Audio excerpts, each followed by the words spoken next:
The night I discovered the truth, the Arizona sky burned in shades of orange and purple like a massive bruise, but I saw nothing except the shattered pieces of my life. A rose-shaped necklace. That was all it took to blow apart everything I had ever believed in. I grew up in foster care, bouncing between homes in Phoenix until I aged out at 18. The loneliness shaped everything about who I became. I worked 3 jobs to put myself through college and became an elementary school teacher, driven by a desperate need to prove I was worth something. But I was still alone. The only person who understood that loneliness was Scarlett. We met at St. Mary's Children's Home when we were 7. While I became quiet and compliant, Scarlett burned with rage. She was thin and pale, with a heart condition that kept her weak, and she wore her anger like armor. Around her neck, always, was a silver necklace with a rose pendant. She told me it was the only thing her biological parents had left with her. She hated it but couldn't throw it away. We stayed close through our teenage years, 2 damaged girls clinging to each other. When we aged out of the system, life pulled us apart. I went to college. Scarlett got pregnant at 19, naming her daughter Harper. Her heart condition worsened, and she could only find work at a packaging facility in South Phoenix, standing 10 hours a day for minimum wage. I would visit her cramped apartment, bringing groceries and diapers, and every time I left I felt crushing guilt. Why did I get the education, the career, the nice apartment while her life was so much harder? Everything changed when I met Ethan Hayes at a teacher's conference. He was an electrical engineer, tall and solid, with warm brown eyes and a smile that made me feel safe for the first time in my life. 6 months later, he proposed at South Mountain Park, the city lights of Phoenix spread below us. It was simple, just us and a ring he had saved months to buy, but it was perfect. When Ethan took me home to meet his parents, Deborah and Richard Hayes, I felt like I had stepped into a dream. They lived in a beautiful adobe house on the outskirts of Phoenix, surrounded by desert gardens. Deborah was soft-spoken with gentle hands, always cooking or gardening. Richard was a retired accountant, quiet and steady. They welcomed me with open arms. Deborah hugged me and said she had always wanted a daughter. Richard told me their home was my home. I wanted to believe it desperately, so I ignored the small warning signs. The way Deborah's smile sometimes seemed forced, the way Richard would retreat into silence. I told myself every family had their secrets. I was just grateful to finally belong. The wedding was small but perfect, held in the Hayes' backyard with Scarlett as my only bridesmaid. She looked beautiful despite the dark circles under her eyes, holding Harper throughout the ceremony. When she hugged me afterward, she whispered, "You deserve this. You deserve to be happy." But there was something hollow in her voice. Married life with Ethan was everything I had dreamed of. We rented a small house in Tempe and spent weekends hiking or having dinner with his parents. Slowly, I began to believe I was safe, that I had finally found my place. I still visited Scarlett regularly, usually Saturday mornings. Her apartment complex was depressing, all cracked concrete and broken playground equipment. The contrast between my life and hers was becoming starker, more painful. I had a husband, a family, a home filled with love. She had a failing heart, a dead-end job, and a daughter she could barely afford to feed. One Saturday morning in October, about a year after my wedding, I found Scarlett passed out on the couch while 3-year-old Harper played quietly with a broken doll. The apartment was freezing. I woke her gently and saw the gray tinge to her skin, her lips slightly blue. She tried to brush it off, but I knew better. I packed up Harper's things and Scarlett's medications and took her to the emergency room. The doctors kept her 3 days, stabilized her, and told her she needed to stop working such long hours or her heart would give out completely. They also said she needed surgery costing thousands of dollars. When I picked her up, she was quiet and pale, clutching Harper's hand. I drove them back to that depressing apartment and then sat in my car and cried. The unfairness was crushing. That afternoon, I went to Deborah and Richard's house. I needed to talk to someone. Deborah was making green chili stew when I arrived. I told her everything about Scarlett's condition, the impossible medical bills, the dangerous job. Together with Richard, we made a plan to help Scarlett through fundraisers and charity outreach. Before I left, Deborah asked if I could help sort clothes for donation. We spent an hour in the guest room going through boxes. Then one of Scarlett's grocery bags that I had left in my car tipped over in Deborah's kitchen. Items spilled across the floor, including Scarlett's necklace. The rose pendant glinted silver in the afternoon light. Deborah saw it and froze completely. All color drained from her face. The item she was holding clattered to the floor, and she took a step backward, hand pressed against her chest. "Where did you get that?" Her voice was barely a whisper, filled with horror. I picked up the necklace, confused. "It's Scarlett's. She always wears it. It must have fallen off when I was helping her pack for the hospital." I held it out. "Are you okay? You look like you've seen a ghost." Deborah didn't take it. She stared at it like it was a coiled snake. "That's hers? Your friend? Scarlett's?" Yes, she's had it since she was a baby. It's the only thing her biological parents left with her. I was growing concerned. Deborah, what's wrong? Do you know this necklace? She shook her head too quickly and turned away. No, it reminded me of something. I'm fine. I need to start dinner. She practically fled into the kitchen, leaving me confused, the necklace dangling from my fingers. I didn't think too much about it then. People had strange reactions to things. I put the necklace in a plastic bag to return to Scarlett and tried to forget Deborah's odd behavior. But 2 weeks later, I went back to the Hayes house to drop off fundraiser paperwork. It was Tuesday evening around 7, and I hadn't called ahead. The front door was unlocked as usual, and I let myself in, calling out. No one answered, but I could hear voices from the kitchen, tense and angry. I had never heard them fight before. Something made me stop in the hallway. Deborah's voice cut through the air, sharp and desperate. I'm telling you, Richard, that necklace, it was hers. I saw it. It's been over 25 years, but I could never mistake it. Richard's voice was lower, trying to be calming. Deborah, please, lots of necklaces look alike. It's just a coincidence. No! Something slammed on the counter. You know what I did that night. You know what we did. We chose Ethan. We only took one. And the other one, the baby girl, I left her with that damn necklace. It was my mother's, and I put it around her tiny neck because I thought at least she would have something. And now it's in Nadia's hands. Don't you understand what that means? The world tilted sideways. I gripped the wall to keep from falling, my heart hammering. Richard's voice came again, heavy with dread. If what you're saying is true, then God help us. What have we done? Ethan and Nadia. Deborah was crying now. Brother and sister. We let them build a marriage on a terrible lie. This is punishment, Richard. This is our sins coming back. I don't remember deciding to leave. I just found myself backing down the hallway and then in my car, driving through darkening Phoenix streets with tears streaming down my face. The words kept echoing. Brother and sister. We chose Ethan. We only took one. The other one, the baby girl. When I got home, Ethan was cooking dinner and humming. He smiled when he saw me and asked about my day. I looked at him and felt sick. Was he my brother? Had we been living in unknowing sin? I mumbled something about a headache and locked myself in the bathroom, where I vomited and then sat on the cold tile floor, shaking. That night, lying next to sleeping Ethan, I stared at the ceiling and tried to make sense of what I had heard. Deborah and Richard had adopted twins, a boy and a girl. They chose to keep the boy, Ethan, and gave up the girl. But who was the girl? Deborah thought it was me because of the necklace, but the necklace belonged to Scarlett, which meant Scarlett was the baby girl. Scarlett was Ethan's biological twin sister. Scarlett had been abandoned by the same people who chose her brother, who had welcomed me into their home while their biological daughter suffered in poverty just miles away. The realization hit me like a physical blow. This wasn't about me. I wasn't related to Ethan by blood, but Scarlett was. Scarlett, who had spent her entire life hating the parents who abandoned her. Scarlett, who had been left behind because she was sick, because she was weak, because she was less desirable. I didn't sleep that night. By sunrise over the McDowell Mountains, I had made my decision. I couldn't keep this secret. Scarlett deserved to know the truth. Deborah and Richard deserved to face what they had done. And Ethan deserved to know his parents had committed an unforgivable act of cruelty. 2 days later, I called ahead and went back to the Hayes house. They were waiting in the living room, sitting close together with matching expressions of anxiety. They knew why I was there. I didn't waste time. I stood before them, arms crossed, and said, I heard what you were saying the other night.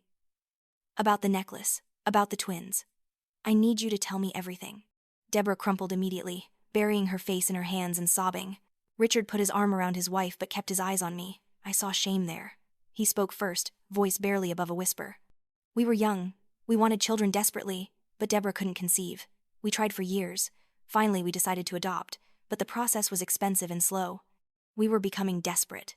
Deborah looked up, face red and swollen. Words tumbled out in a rush. A social worker we knew called us one night. She said there were newborn twins at the hospital, a boy and a girl, and the mother had surrendered them. But there was a complication. The baby girl had a severe heart defect. The doctor said she would need multiple surgeries, that she might not survive childhood. The boy was healthy, perfect. The social worker said she could arrange for us to adopt one of them, but only one. She said most families would choose the healthy baby. So you chose Ethan? My voice sounded hollow. Yes. Richard's eyes were wet now. God help us. We chose the baby boy. We told ourselves we were being practical, that we couldn't handle a medically fragile child, that we would give one baby a good life rather than fail both of them. We told ourselves so many lies. And the baby girl? What happened to her? Deborah was crying harder now, gasping between words. She was so tiny, so pale. Before the social worker took her away, I held her. Just for a moment. And I took off my mother's necklace, the rose necklace I had worn every day since she died, and I put it around that baby's neck. I told myself it was so she would have something, so she would know someone had loved her, even if just for a moment. Then I gave her back, and I never saw her again. The room was silent except for Deborah's sobbing. I stood there, feeling hollowed out. The girl you abandoned was Scarlett, my best friend. The woman who has spent her entire life suffering because of your choice. Richard's face went gray. Scarlett, the young woman you've been helping, the one with the heart condition? Yes, she's had that necklace her entire life. She hates it, but she can't throw it away because it's the only thing her parents left her. She tells people she hates whoever left her to die because they couldn't handle a sick kid. I watched the words land on them like blows. Deborah made a sound like an animal in pain and doubled over. Richard stared at me, mouth opening and closing. Do you understand what you did? I was shaking now, fury and heartbreak pouring out. You didn't just abandon a baby. You abandoned your daughter, Ethan's twin sister. You gave her a life of poverty and suffering while you raised her brother in comfort and love. She has spent 26 years believing she was worthless, that something was fundamentally wrong with her that made her unlovable. She's worked herself nearly to death trying to provide for her daughter because she never had anyone to help her. Her heart is failing because she couldn't afford proper medical care. And all this time, just miles away, you were here in this beautiful house, living your perfect life, never once wondering what happened to the baby you threw away. We didn't throw her away. Richard's voice was desperate. We thought she would be adopted by someone who could handle her medical needs. But you never checked, did you? You never followed up. You just went on with your lives, raising Ethan, pretending you hadn't left a piece of him behind. You robbed Scarlett of her family, her brother, the life she deserved, and you robbed Ethan too. He has a twin sister, and he doesn't even know she exists. Deborah stood up, legs shaky, and reached for me. Please, Nadia, please, we can fix this. We can help her now. We can make it right. I stepped back. You think money can fix this? You think you can wash away 26 years of abandonment? Then what? Richard stood too. What do we do? Tell us. The truth. We tell Ethan the truth. And then we all tell Scarlett. And after that, you spend the rest of your lives trying to make up for what you did. Even though nothing will ever be enough. I called Ethan and told him to come to his parents' house immediately. He arrived 20 minutes later, worried and confused. For the next hour, he listened as his parents confessed. I watched his face go through confusion, disbelief, anger, devastation. When they got to the part about Scarlett being his twin sister, he stood so abruptly his chair fell over. You're lying. His voice shook. This is some kind of sick joke. I pulled out my phone and showed him a photo of Scarlett wearing the rose necklace. Your mother left this necklace with the baby girl she abandoned. Scarlett has had it her entire life. She's your sister, Ethan. Your twin sister. He stared at the photo. I saw the moment truth hit him. His knees buckled, and he sank onto the floor, hands covering his face. How could you? How could you throw away my sister? How could you lie to me my entire life? We thought we were doing the right thing. Deborah was on her knees before him, trying to take his hands, but he pulled away. We thought you would have a better life. A better life? Ethan's voice rose to a shout. I had a sister. I had a twin. And you decided she was disposable. He stood and grabbed a framed photo from the mantel and threw it across the room. Glass exploded across the floor. Everything I thought I knew is a lie. My whole life is built on you abandoning a baby. Richard moved toward him. Son, please. Don't call me that. Don't call me your son when you proved you're willing to throw your children away. He turned to me, eyes wild. I need to see her. I need to see Scarlett. Right now. The drive to Scarlett's apartment was silent except for Ethan's ragged breathing. Deborah and Richard followed in their own car. I spent the entire drive wondering if I was about to make everything worse. How would Scarlett react? When we arrived, I went up first and knocked. Scarlett opened the door with Harper on her hip, smiling tiredly when she saw me. Nadia, I didn't know you were coming today. I need to talk to you about something. Can I come in? I have some people with me. Her smile faded, replaced by wariness. What kind of people? My husband and his parents. I know this sounds strange, but please, Scarlett. It's important. She stepped back reluctantly and let me in. When Scarlett saw Deborah and Richard, she tensed, pulling Harper closer. What's going on? I guided her to the couch. Harper squirmed down, and I distracted her with crayons while the adults gathered. Ethan couldn't take his eyes off Scarlett. I saw him noticing the similarities, the same hazel eyes, the same sharp cheekbones. Scarlett, do you still have your necklace? The rose necklace? She touched her collarbone instinctively. Yeah, why? Can I see it? Slowly, looking confused, she pulled the necklace out. The silver rose gleamed in the dim light. Deborah let out a small sound, and Scarlett's eyes snapped to her. Who are you people? What do you want? My name is Deborah Hayes. This is my husband, Richard, and our son, Ethan. and that necklace used to be mine. I gave it to a baby 26 years ago, right before I left her at the hospital. Scarlett went very still. What are you talking about? You're that baby, I said quietly. Scarlett, Deborah, and Richard are your biological parents, and Ethan is your twin brother. For a long moment, no one moved. Harper babbled happily in the corner. Scarlett stared at me, then at Ethan, then at Deborah and Richard. Slowly, all color drained from her face, and her hand clenched around the necklace. Get out. Her voice was low, dangerous. Get out of my house right now. Scarlett, please, just listen. I reached for her, but she jerked away. Listen? You want me to listen to the people who threw me away like garbage?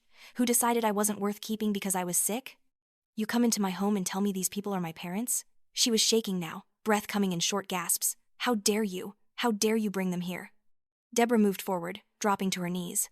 I'm so sorry. I'm so sorry for what we did. We were young and scared, and we made a terrible choice. But you have to know that I've regretted it every day of my life. Regretted it? Scarlett laughed, harsh and broken. You regretted it? Well, that makes everything better. I'm so glad your guilt made you feel bad while I was growing up in group homes, being told I was too sick, too expensive, too difficult for anyone to want. Your regret means so much to me. Ethan stepped forward, face wet with tears. I didn't know. I swear to God, I didn't know. If I had known you existed, if I had known I had a sister, I would have found you. I would have brought you home. Scarlett looked at him, really looked at him. I saw something flicker in her eyes. Recognition. You're the one they chose, the healthy one, the one worth keeping. I'm your brother. Ethan's voice broke. You're my sister. You're not alone anymore. That's when Scarlett broke. She clutched Harper to her chest and sobbed. Deep, terrible sobs. Harper started crying too, frightened.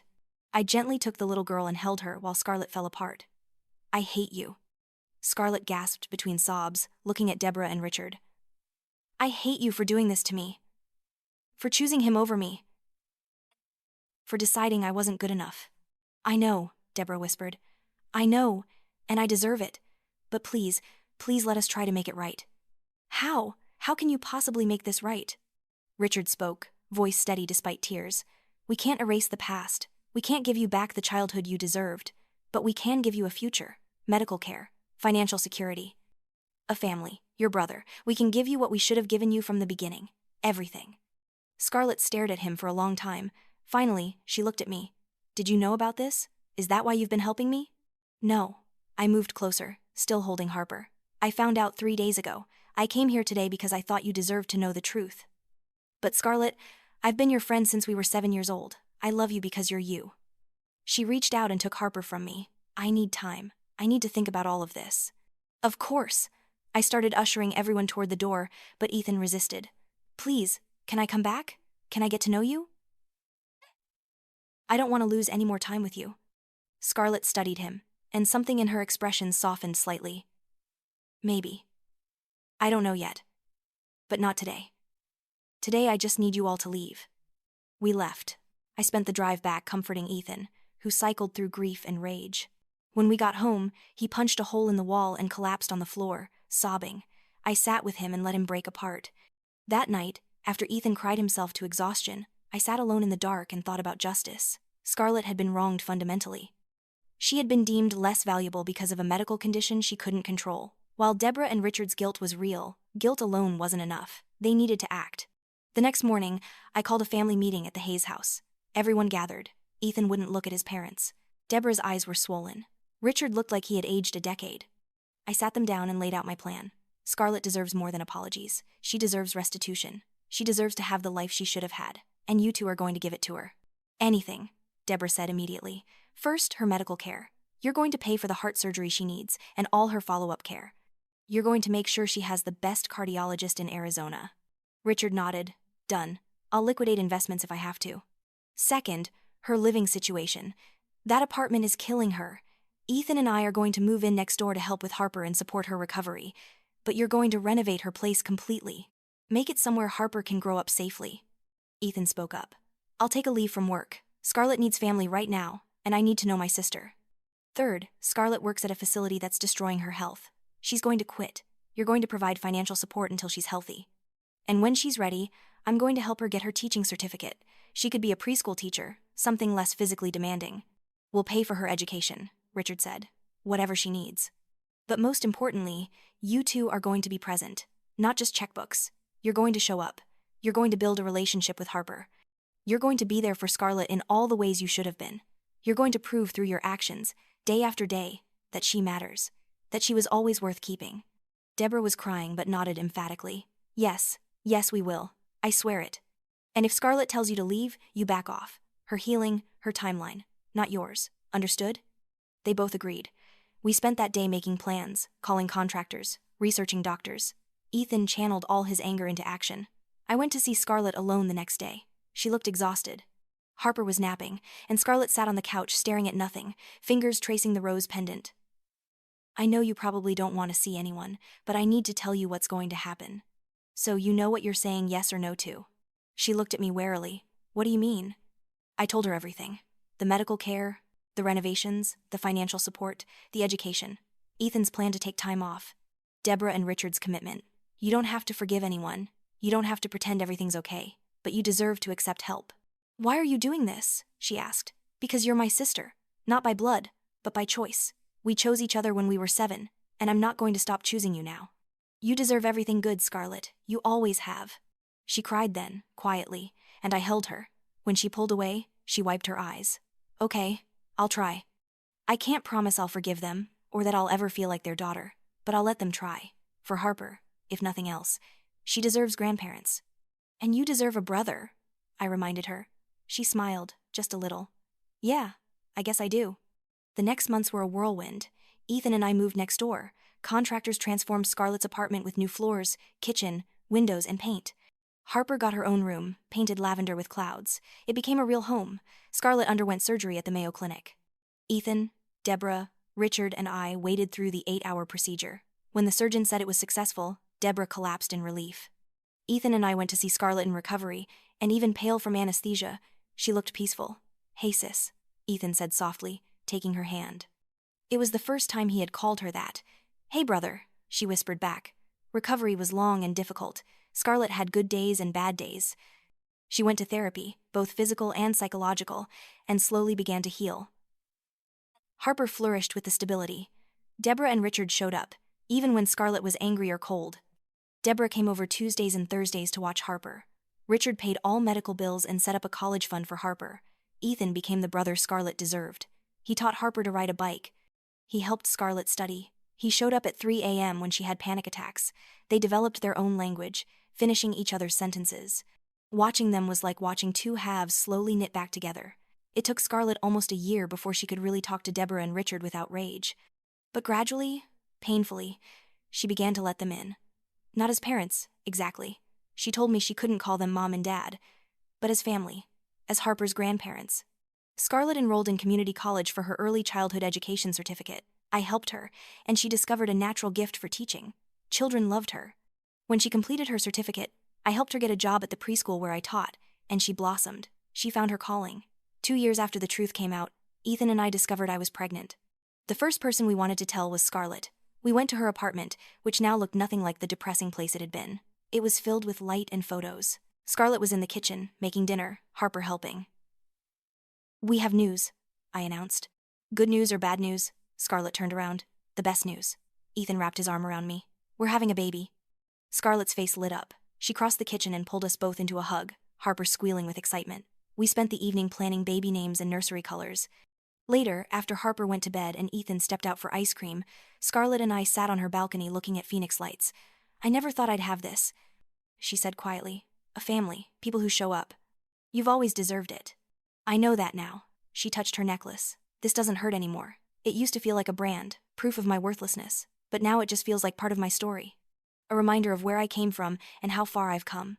You're incredible, Scarlett. She smiled genuinely. I'm starting to believe it. That Christmas, we gathered at the Hayes house for the first time as a complete family. Harper's excitement about Grandma and Grandpa's big tree had convinced Scarlett to come. The house was transformed with lights and decorations.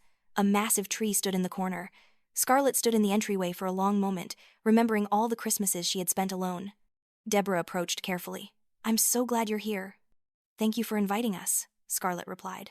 Though her tone was formal, there was no anger. We spent the day cooking, playing games, watching Harper tear through presents.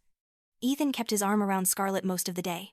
Deborah and Richard doted on Harper but were careful not to overstep with Scarlett. It wasn't perfect. There were awkward moments, stilted conversations. But it was real. It was honest. That evening, after dinner, I stood and tapped my glass. I have an announcement. Ethan and I found out this week that we're having a girl. The room erupted. Harper jumped up and down. Richard shook Ethan's hand with tears in his eyes. Deborah whispered something like a prayer, but Scarlett's reaction mattered most. She hugged me tightly. When she pulled back, she was crying. "She's going to be so loved," Scarlett said. "She's going to grow up knowing exactly how much she matters. She'll never wonder if she was the wrong choice. She'll have all of us." "She'll have the best aunt in the world," I replied, and Scarlett laughed through tears. Later that night, after Harper fell asleep on the couch and we were sitting around the fireplace, Scarlett did something unexpected. She looked at Deborah and Richard and said, "I want to tell you something." The room went quiet. "I don't think I'll ever be able to call you Mom and Dad. That hurt is still there. You made a choice that cost me everything for a long time. But I can see now that you're trying to make it right. You show up. You take care of Harper. You've given me opportunities I never dreamed of having. And watching you with Harper, I can almost understand what you must have been feeling 26 years ago. Fear. Desperation. I don't forgive you, not completely, but I'm trying. And I want you to know that I'm grateful. For the medical care, for the education, for everything. But mostly for giving me my brother back." Deborah was sobbing openly. Richard's face was wet. "Thank you," Deborah whispered. "Thank you for giving us a chance. We don't deserve it." "No, you don't," Scarlett agreed gently. "But maybe that's what family is, showing up for people even when they don't deserve it, loving them anyway, giving them the chance to be better." Ethan took Scarlett's hand, and she squeezed tightly. I looked around at this complicated, imperfect, beautiful family we had built from ashes. Deborah and Richard would spend the rest of their lives atoning. Scarlett would carry childhood scars forever. Ethan would always grieve the years they lost. And I would remember the night I overheard a terrible secret and chose to burn down a comfortable lie in favor of difficult truth. But we had each other now. We had honesty. We had a future. My daughter was born the following summer, and we named her Hope.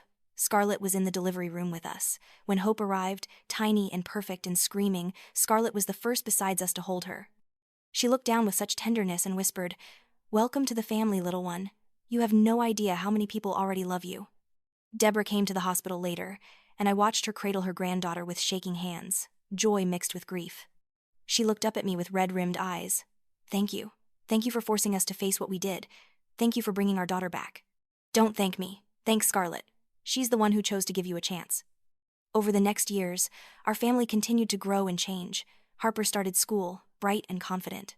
Scarlett thrived in her teaching career, eventually becoming lead teacher.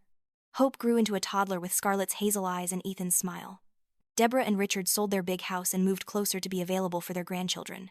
The rose necklace remained around Scarlett's neck, but its meaning had transformed. It was no longer a symbol of abandonment but of survival, of the journey from rejection to belonging. On Hope's third Christmas, we gathered at Scarlett and Harper's apartment. The walls were covered with photos documenting important moments: Harper's school plays, Hope's first birthday, Scarlett's college graduation, Ethan and Scarlett hiking, family dinners, life. We were in the kitchen preparing dinner when Hope, playing quietly, suddenly announced, "I have the best family in the whole world."